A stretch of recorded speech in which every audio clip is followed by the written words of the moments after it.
Coming up on this episode of FP Next. So first of all, I'd have to say that we all need octane for our vehicles. That prevents early detonation and pinging and all kinds of things. Also, ethanol is an oxygenate, which oxygenates the fuel, puts oxygen in the fuel so it burns more completely and reduces tailpipe emissions. And so you've probably heard that, but it's more serious than that with octane. Well, if we don't get it from ethanol, where do we get it? Well, it has to come from petroleum.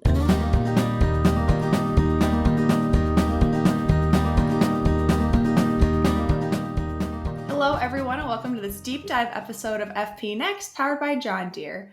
I'm one of your co-hosts, Sarah McPheeters, and I'm here with Kurt Arns. Hi, Sarah. Yes, we're powered by John Deere, so for all of your equipment and technology needs, see your local Deere dealer. So last time we were recording, Kurt, at the beginning of October, we were dealing with 85-degree temperatures out here in the Dakotas. And of course, it did not help that we were sweating to death as we were talking about our true crime and ghost stories episodes. But now we're at least back to normal. We've gotten plenty of frost, and I've heard that the snow is not too far away from North Dakota. How about down in Nebraska?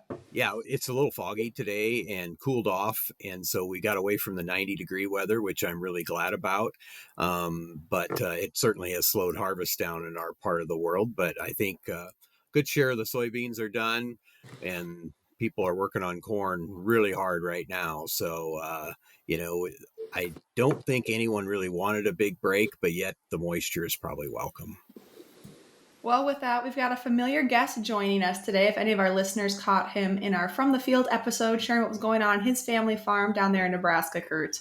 That's right. We've got Scott McPheeters down in south central Nebraska around Gothenburg back on today. And Scott can tell us a little more about this, but he serves with the Nebraska Ethanol Board and is very involved in the biofuels discussion, which is always a big deal. So we're really excited to visit with him again today. So Scott, welcome back to FP Next. Well, thank you. Thanks for having me. And I'll tell you what I know, which I don't know how long that'll take, but we'll go after it. Well, Scott, let's go ahead. And we talked about our weather in our neck of the woods. Let's talk about how harvest has been going. I know you had said yesterday had a little bit of a rain delay, so got to get back and get some stuff accomplished in the shop. How are crop conditions? How's the weather been? Can you give us a mid-season harvest update real quick? Sure. September was really pleasant and abnormally just kind of warm and calm. And so that worked well. And the beans were ready the last week in September and the first week in October. And so most of them came out at reasonable moistures. Sometimes you just get way too dry, or the stems are tough and the beans are dry and you still can't go. But we had a pretty good, succinct soybean harvest. And I think around here, generally, we have, everybody has. There were some nice rains in September as well that helped finish things off. So, Scott, while we have you on the horn, I'm going to ask you a question something that a lot of the corn farmers around here have been kind of worried about. Have you seen a lot of tar spot or southern rust in your area? Up here in northeast Nebraska, rust was really a big issue and dinged a few yields on corn, I think. Well, that's one thing about being way out west here. I always tell people I'm from the tundra or near there, but it's a semi-arid climate, and we just don't get as much moisture, and so typically that promotes the growth of all kinds of rusts and molds. And so pretty fortunate we don't haven't heard of much around here. There might be spotted places, but not affecting yields of anybody I've heard. It's always encouraging to see that these big bad diseases we always hear about aren't your problem this year, right? Well, there's got to be some advantage to being this far west. About 30 miles west of here, there's really cornfields are scarce. Hopefully you're just right in that nice bubble. It seems like every time I'm talking to a farmer, they're like either in the rain bubble with the good conditions or out of the rain bubble with the good conditions. But I want to talk a little bit because, of course, we visited with you before and chatted a little bit about biofuels, but I want to talk a little bit and have you explain to our listeners how exactly you got into the ethanol markets and biofuels and kind of all of your work. Because I know, if I remember correctly, you used to be a part owner in an ethanol plant as well, right? Tell us a little bit what that journey looked like. So it was November 1st of 2000. There was a group in our area, the Kearney Area Ag Producers Alliance, or CAPA, that was had looked at lots of things, high lysine beans and lutein from alfalfa and all kinds of things. And there was hard to get process guarantees for those things, and commercial scale they might be able to work on the bench, but and then just collecting enough alfalfa to get lutein out of there. There's just all kinds of challenges. But ethanol is one of those things that has been around and it's proven. And Henry Ford even said that the best fuel for an internal combustion engine is alcohol. And so I have an old Model T that's actually flex fuel. You reach under the dash and turn the fuel screw mixture, and then you adjust the spark advance on the steering column, and away you go. So it's definitely a product that's been around for a long time. It's, of course, homegrown, renewable, and abundant. So on November 1st, we went to visit a plant in Minnesota, a group of us, and we came home kind of excited. So, of course, that makes you on the committee. And then if you sign something or volunteer at the wrong time, that makes you, one of the people that's signing the $30 million note. But we took a couple of years. It took to raise $18 million. That was $12,000 at a time. And our plant is primarily farmer owned. And we had a grain delivery agreement at first, or a distiller's offtake agreement. But after the bank became comfortable that we were going to be able to get corn and the distillers were going to go away, we were able to rescind that so that people from further away weren't at a disadvantage at all, just a freight logic disadvantage. But we had a pro forma that we intended to pay that $30 million off in 10 years. And we had a number of programs. The LB 536 was a program that we took our checkoff dollars and put it in a fund, and then the state matched it with, I think it was 20%, and we would give an incentive to ethanol plants that were built in the early 2000s. So there was some things like that really helped, and so we were able to pay our note off way early, and started to debottleneck and expand in Minden, Nebraska is where the initial plant is, where we built a 40 million gallon Fagan ICM, which was a good technology and good builders. So we got to know some other, we own our own marketing group with a group of other, a number of other, mostly farmer owned ethanol plants, a lot of them in Minnesota. And so we got to know those guys, and we decided there was a plant for sale, and we would go in together with some Minnesotans mainly, and buy an out-of-state ethanol plant in Minnesota. Then we bought another one in North Dakota. Just the opportunities presented themselves at the right time, and then one in Lima, Ohio. And those three were under Guardian Energy.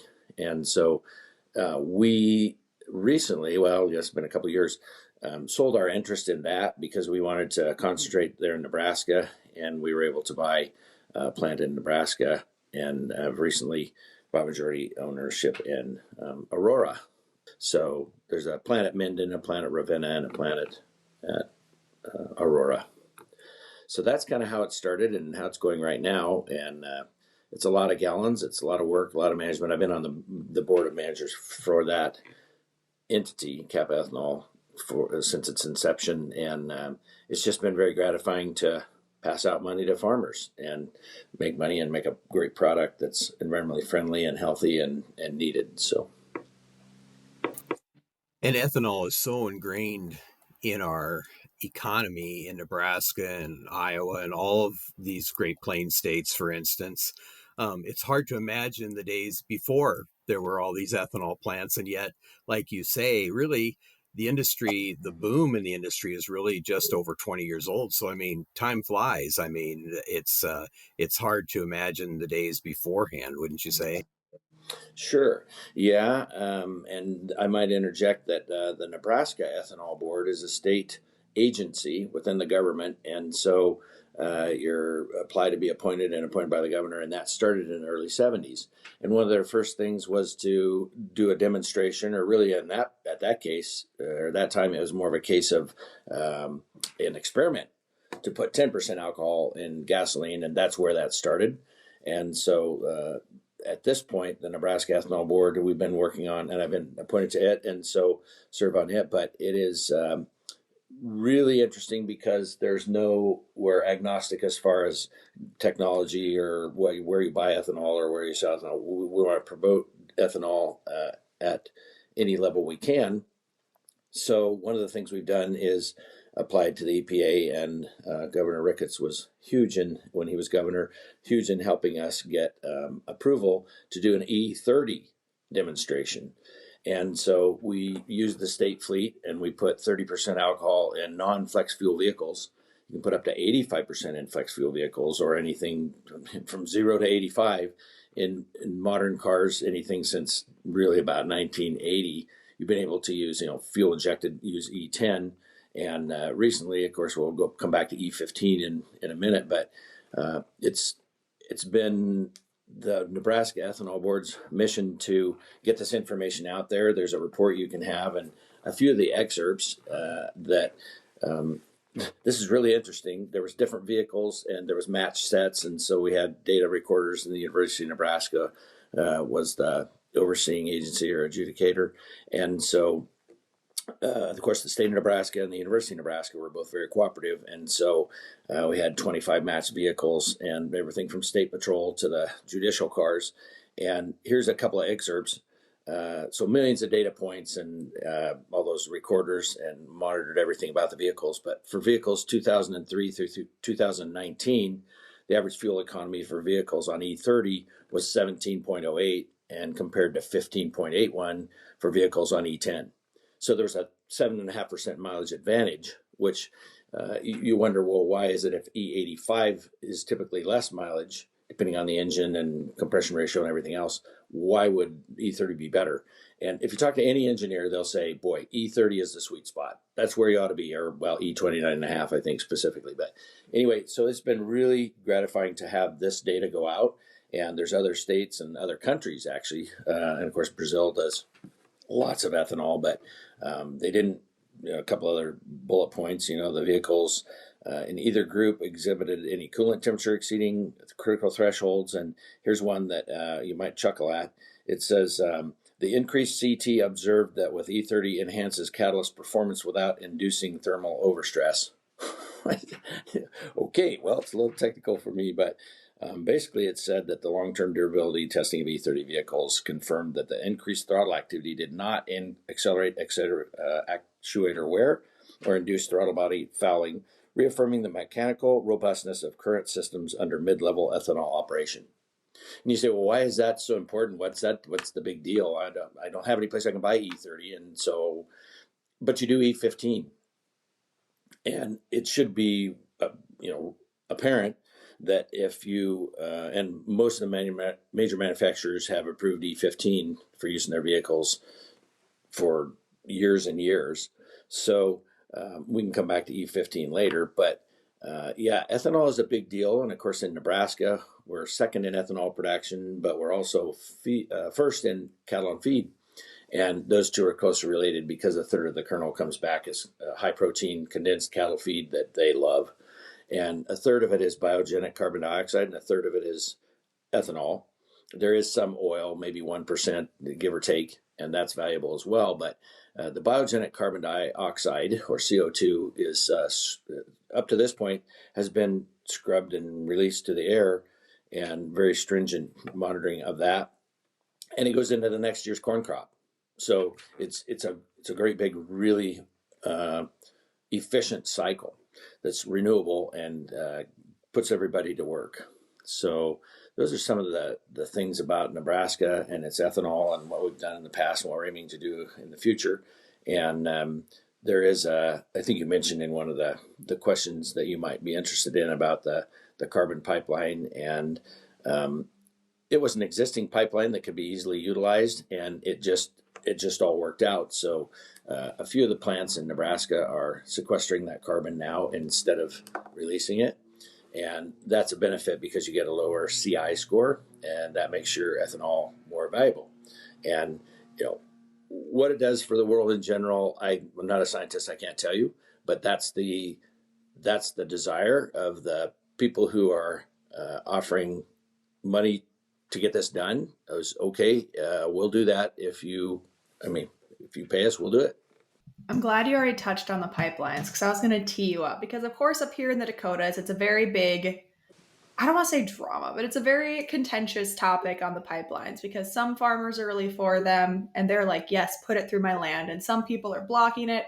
I know South Dakota, they've had a lot of discussions about eminent domain and up here in North Dakota as well. So it seems like it's, again, a contentious topic. But what are some of the benefits of these pipelines? Like you mentioned, where they got the carbon sequestration, which we're going to touch on 45Z tax credits later. And I feel like that could tie into that and kind of like the ethanol plant partnerships with the carbon pipelines. Tell me a little bit what that process is. If there's still some people out there who are wary of these pipelines. It is really interesting, and the whole premise is, well, what should we do with the carbon dioxide? And it can be used, and it's has to be for all plant life, right? So it's very important. Is there too much or too little? Are we converting too much of it from fossil fuels and bringing it up above where it's been down for millennium? And well, I guess this is one way to put it back down there where it was, with fossil fuels. So there's pore space down there. So, and it's almost a little bit to me like storing carbon down there because carbon has value. CO2 has value. Bottlers use it to put fizz in your pop, your soda pop, and it's used in refrigerants at packing plants. There's all kinds of things that you need. I mean, CO2 is a valuable commodity, but we need a way to store it and regulate it as far as when it comes out and when it goes back. And so that's what we're all aiming at. And one of the best ways to do that, some plants have geology underneath them that would allow you to inject it right there on the spot. It is a difficult thing because you have to know where all the pore space is and who owns this pore space. And so there's a lot of things that make it difficult to put right under your plant. And you may not have the right geology in the first place. But if you have somebody who has like a pipeline who has already natural gas used to go east on the pipeline, now carbon dioxide goes west. So it was really kind of a natural fit, and it was something that was, sure, there were questions, and everybody wants it to be safe, and everybody doesn't want their land damaged. And one thing in Nebraska is we don't have near as much tile, and that makes it a little bit easier to get across people's field because, I can't imagine trying to keep tile running when there's a pipeline through there. So we all understand there's different challenges. And, the whole eminent domain thing is tough because we're trying to improve the world with, this carbon sequestration. That's what they want us to do. But we have to use all private resources to do it. And so, like I mentioned earlier, if they can pay us to do it, we can use private resources. But how do you get the carbon in the right place? So we all understand the drama around pipelines. And we were fortunate that there was one in place and we could get it going. And hopefully the rules that are yet to come out, some of them, and credits and all those things will be able to be advantages for us that we can recoup some of the investment that we've made to do that, because it's an expensive proposition to pressurize carbon dioxide and put it in a pipeline. So let's shift gears a little bit now to that 45Z program that we've talked a little bit about this before. Why don't we talk a little bit about the main benefits to farmers and what those benefits are, and then how they may trickle down to farmers through the ethanol plants, for instance. Sure. And that is a great question. Everybody wonders that. I, as a farmer, wonder that. And as a person who makes decisions for an ethanol plant or helps make decisions, and how does the money flow go? First of all, you have to get the money to the ethanol plant, and that's, an incentive of some sort or a credit or something. And then it has to be attributed to the farmers that brought in the corn that has the score that you like. So farmers would have to do special things to have scores. And my biggest misgiving about the whole thing is it implies that farmers are not doing great right now, and they're going to do some stuff so they can be good. And, nothing could be further from the truth. Farmers work really hard, and we're all, it sounds trite to say it, but we're all environmental. I mean, we have to live here, and hopefully our generations to come will be able to maintain economic viability. And so we're already doing such a great job, and we need to tell our story more. So there's been some university and government programs to say, well, if you do a cover crop, or if you do use the right amount of nitrogen at the right time, all those things contribute to a more efficient corn crop. And let's just take tillage, for instance. we've been doing ridge till since, gosh, I don't know, the 50s. And so that's minimum tillage. And now we don't even have ridge till anymore because sprinklers irrigate the ground instead of gravity flow and don't have to make those ridges. And so uh, we did that, I don't know, 10, 15 years ago, almost 20. And so should we get credit for converting those because we did? Oh no, you're already doing it. There's no benefit. No, well, there should be. And so somehow you have to know that people have been doing all they can for a long time. If you have something that you can do on your farm that is profitable and smart, sometimes it's not profitable enough to justify it. And I don't think anybody would say, well, farmers ought to go do things that will cause them to lack profitability or possibly even lose the farm just because we think it looks nice. So it's got to be proven, and cover crops are really a difficult thing. They use extra resources. You got to buy the seed. In our case, you got to water them up, uses extra water. There's also the extra pass of the machinery. Then there's terminating at the end. And this spring, for instance, and this is not really a commentary on whether cover crops are good or bad. The discussion is what goes into it. So this spring, it was the driest winter on record, I think, or second driest. And so people were having to run their pivots so that they could plant into decent conditions. And so it was causing more water use and more of everything rather than less with a cover crop. And so it did start to rain on Memorial Day, and we got 10 inches of rain in 10 days, which is half of our annual rainfall here. And so it did change, but the corn wouldn't have come up till after Memorial Day if we wouldn't have been able to water. So there's just so many challenges, and one size does not fit all. I mean, it's, again, sounds trite to say that, but there are some fields that just simply aren't cover crops are not beneficial. They're a drag. And there's other fields where they are tremendous and you ought to have them. So back to the 45Z, can you get paid to do some of these practices? Like I said, it has to be economically stable or sustainable. So if you spend $30 putting in a cover crop, can you get $30 more for the corn coming off that? And one big problem with that is it'll cause inefficiencies in logistics. What do I mean by that? If I deliver to a feedlot and my neighbor 60 miles east delivers to a ethanol plant, and I have low carbon corn, but the feedlot isn't able to monetize that, and so they can't pay me any extra. But the guy down east, he doesn't, and so he wouldn't need it. So how do you get those particular kernels 60 miles to an ethanol plant, then that you can put it back? And really, this is so simple. I've heard it called book and claim. In other words, everybody can say on my farm we produced this many bushels and we did this, and not those particular kernels, but bushels went to the ethanol plant, and whoever can monetize those things that you did and bring it back to the farm. Well, boy, I got to haul my corn 60 miles east, and they got to haul their corn 60 miles west, and that just doesn't make sense. So that's really been huge as to how is that tracked and verified. And there's always good people who are doing great things, and unfortunately, there's always bad actors. And I think that ag has less than its fair share of bad actors, so that's good news. But still, everybody wants verification. I don't believe what you just told me, so you need to verify it. So we've had a system in the United States where we report acreages, we report tillage practices, we have all kinds of things, and they're verified, and they're already verified through government programs. So it seems to me like we can say, yes, farmers are doing a good job.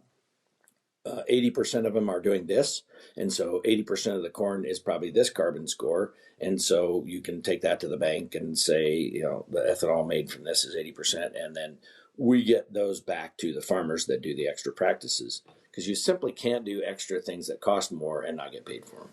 Absolutely. I know in some of our past conversations, we've had a lot of discussions about just how much data tracking you guys have to do on kind of like this 45Z and the carbon sequestration and the carbon programs.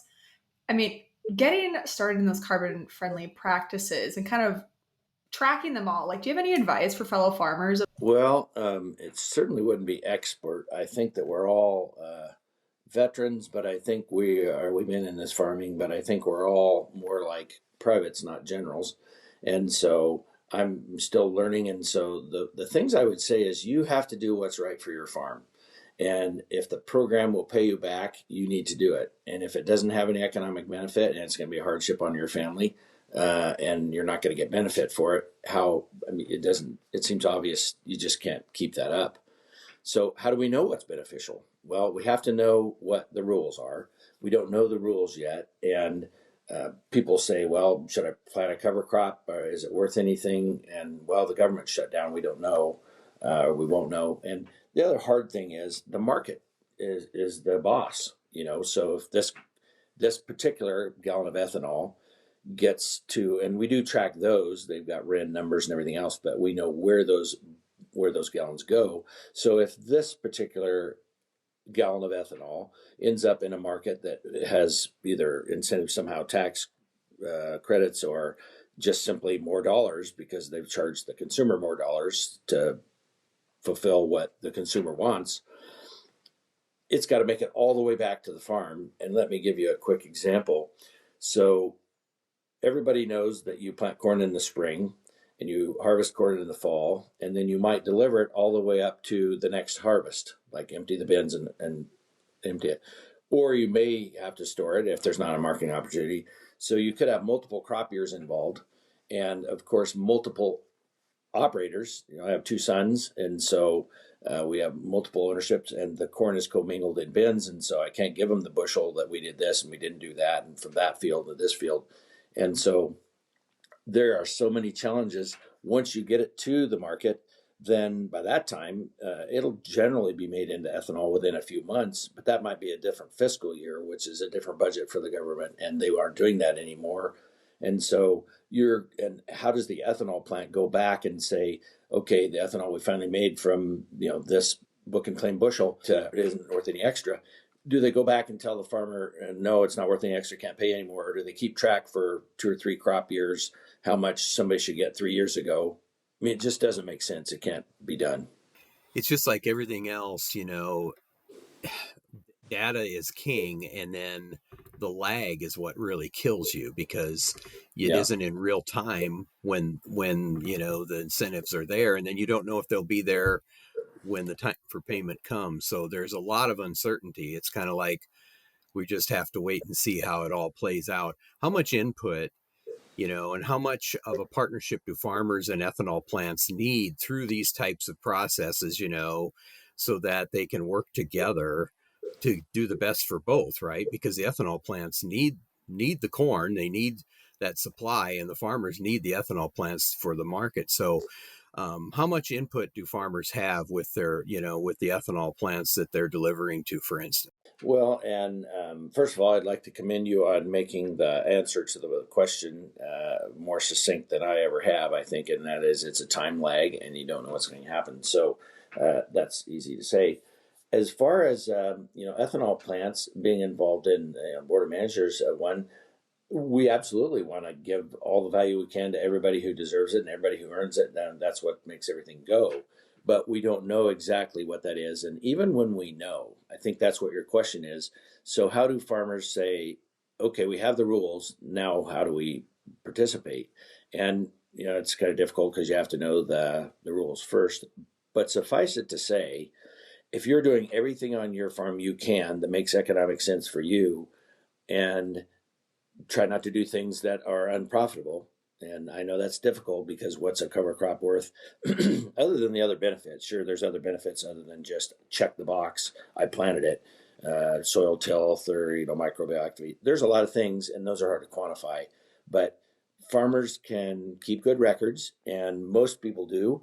It would be hard to go back and say 2 years ago I planted a cover crop on October 19th.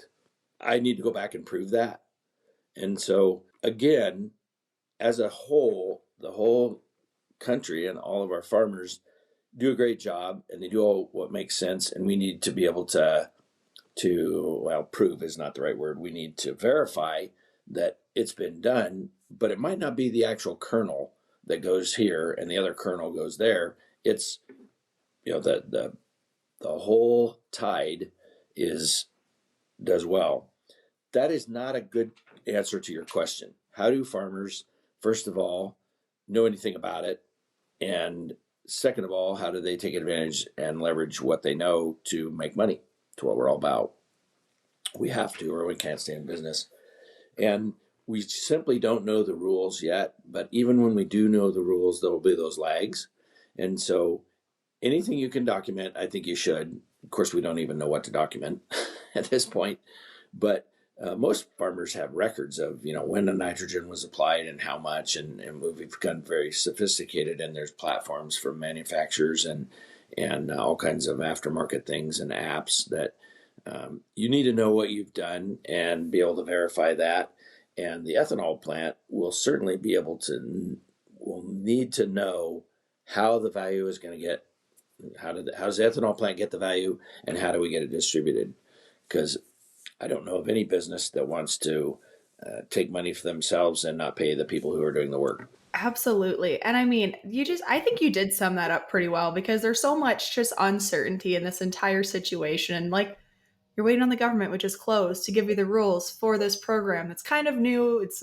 It's a lot of moving pieces and a lot of moving parts. So thank you. I think you did summarize it pretty well. But turning around to a different topic just a little bit, what do you think your outlook on biofuels kind of as a whole is going to be like in the future? I mean, we've talked a lot about ethanol.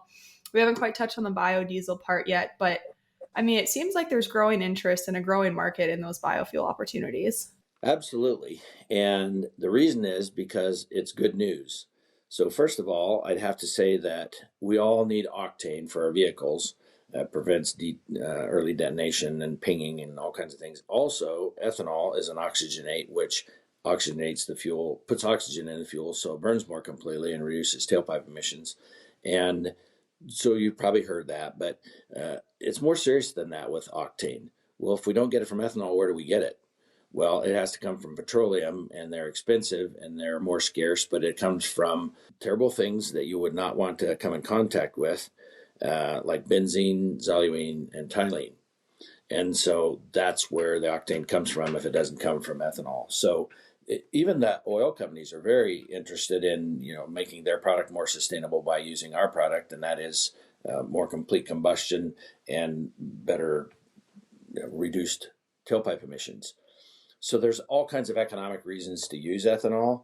What are the reasons for them not to use ethanol? Well, it takes their market share, but that becomes irrelevant if you don't have any market share because people want to eliminate their internal combustion engine. So it's in everybody's best interest to have a sustainable long-term market. Also, it's more logistics for them. I mean, you got to make sure you got ethanol, and it's another supply and demand market, and so it's another variable. And I think it's difficult for them to get the right octane blend stock in the right place at the right time, and that's why you hear about E15 year round. Why can't we burn at E15 year round? And the reason in the first place is an antiquated rule from way back that isn't even valid that says, oh, I think it makes more smog in the summer. Yeah, we'll go with that. And so that's why we can't use it. So I even ran into a person who I think was on Labor Day a few years ago, or Memorial Day a few years ago, and said, I love E15. I buy it all the time. It's cheaper. My car runs great. I get better mileage, but I can't buy it now. Why did it get bad? I said, it didn't get bad. It's just archaic rules that have been propagated and carried on because nobody likes to change something. The blenders and the refiners all have to do different things because it's a different blend stock. It's the same blend stock and you get a point more octane. That's why it's 88 octane instead of 87. There's just that much more octane in 5%. It's 1 point of octane in 5% of ethanol. So the future is really bright if people can be given the right information. But I have even farmers that are still a little leery of E10, but I guess it works. So ethanol is really viable and economically, environmentally, and of course, especially economics, rural America or rural areas. It is Nebraska produces about 2.2 billion gallons of ethanol, give or take. And if it's worth $1.50 a gallon, you can do the math. That's $5 or $6 billion a year. And that comes right back and goes around 7 times in a rural economy. It's just essential. It also uses part of our excess crop there again, everything is latent, and it's difficult to predict what the corn crop is going to be 3 years from now, or 2 years from now, or a year from now. It's tough to predict what it is right now. And so, how do we govern ourselves? How do we say, well, we should make more ethanol, we should make less? Well, if we're going to make less ethanol, we're going to have to feed less beef, because they're going to either that, or they're going to use the whole kernel and they can't utilize the starch that we use to make ethanol. So cattle feeding is going to become less efficient, and there's just a whole a whole genre of things that will happen if this happens. So due to all those things, I don't see how we do without at least 10% ethanol. And there's a great fact, and that is that every 1% of ethanol we include in the screen went dark. It's working. For every 1% of ethanol that's included in the fuel, it uses 500 million bushels of corn. So if we went from 2E15 from E10, that's 2.3 billion bushels. And that's a lot what's hanging over the market. And so this seems so obvious to me. This is so simple, but we do have things that work against it, and they're based on fallacy. Oh, ethanol hurt my car. Whatever it is, it's fallacy. So if we can get facts out there and people understand, boy, the future is bright, and we've established a good market. That's the other thing with markets is you got to have a market to get the product, and you got to get the product to have a market. And so that's what's been happening over the last, as you mentioned, Kurt, 20 years. It's a little over 20 years. It's gone from less than 1 billion gallons of ethanol to almost 18 billion gallons. So as we kind of start wrapping up here, I had one last question. There's talking about E15. With how much impact do you see from the California decision, in favoring E15? I mean, that's going to have a fairly big impact, and also probably have a ripple effect through other states, I'm guessing, and through, other areas. Am I right? Yeah, every gallon matters, and California is the largest fuel market in the United States, and they, up to this point, have not allowed E15 at all, ever. And it's based again on things that aren't real. And so now that it's becoming more real, that you can save money and improve the environment, they're much more excited about it. So that in itself won't solve our problems. Even though it's a big market, it still has to be a nationwide thing, and all the fuel that can be E15 should be E15. And I'd even submit that if somebody, if they have flex fuel vehicles, they'll be running E85, but those are not made as much because there wasn't fuel pump stations, and now there's fuel pump stations, and they aren't making the cars as much anymore. But it's another story for another day. But it will make a difference. There's a lot of E85 being sold in California. There's a fuel marketer that has, and Nebraska Corn Board has done a lot of work in that area, and people love flex fuel once they get started, and if they have a vehicle they can use it in. It'll make a big difference, but it's not going to solve all of our problems.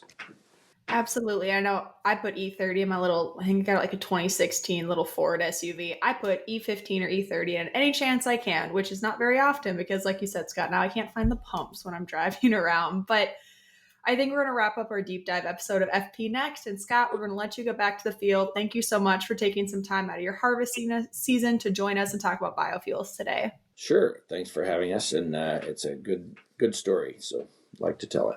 To our listeners, we want to thank you for tuning in to this episode of FP Next, allowing us into your tractor cab, your truck, on your farm, in your shop, and in your fields.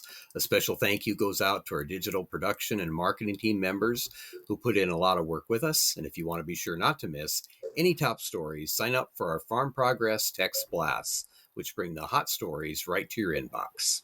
You can sign up for those text alerts by texting FARM, FARM, to 20505.